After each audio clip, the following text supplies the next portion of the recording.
સુરતની વાત કરીએ સુરત એરપોર્ટ પર આજે વહેલી સવારે ડીઆરઆઈએ પાર પાડ્યું છે એક મોટું ઓપરેશન। મુસાફર પાસેથી જપ્ત કર્યો છે 8.6 કિલો હાઇબ્રિડ ગાંજાનો જથ્થો। દિલ્હીથી સુરત આવેલી ફ્લાઇટના મુસાફરોનું ચેકિંગ કરવામાં આવ્યું, જેમાં એક શંકાસ્પદ મુસાફર મળી આવ્યો। મુસાફરની તપાસ કરતા તૈનાત સામાનમાંથી 8.6 કિલો હાઇબ્રિડ ગાંજો મળી આવ્યો હતો, જેની કિંમત 2 કરોડ 80 લાખ જેટલી થાય છે। હાઇબ્રિડ ગાંજો સામાન્ય ગાંજા કરતાં વધુ ઘાતક અને મોંઘો હોય છે। સામાન્ય રીતે હાઇબ્રિડ ગાંજો ઇન્ટરનેશનલ ફ્લાઇટ્સથી ભારતમાં ઘુસાડાતો હોય છે, પરંતુ આ કિસ્સામાં દિલ્હીથી સુરતની ડોમેસ્ટિક ફ્લાઇટમાં જ આટલી મોટા પ્રમાણમાં જથ્થો ઝડપાતા સુરક્ષા એજન્સીઓ પણ ચોંકી ઉઠી હતી।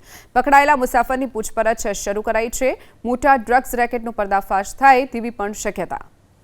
દિલ્હીથી સુરત આવેલી ફ્લાઇટના મુસાફરોનું ચેકિંગ કરવામાં આવ્યું, જેમાં એક શંકાસ્પદ મુસાફર મળી આવ્યો। મુસાફરની તપાસ કરતા તૈનાત સામાનમાંથી 8.6 કિલો હાઇબ્રિડ ગાંજો મળી આવ્યો હતો, જેની કિંમત 2 કરોડ 80 લાખ જેટલી થાય છે।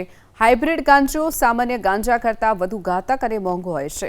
સામાન્ય રીતે હાઇબ્રિડ ગાંજો ઇન્ટરનેશનલ ફ્લાઇટ્સથી ભારતમાં ઘુસાડાતો હોય છે, પરંતુ આ કિસ્સામાં દિલ્હીથી સુરતની ડોમેસ્ટિક ફ્લાઇટમાં જ આટલી મોટા પ્રમાણમાં જથ્થો ઝડપાતા સુરક્ષા એજન્સીઓ પણ ચોંકી ઉઠી હતી।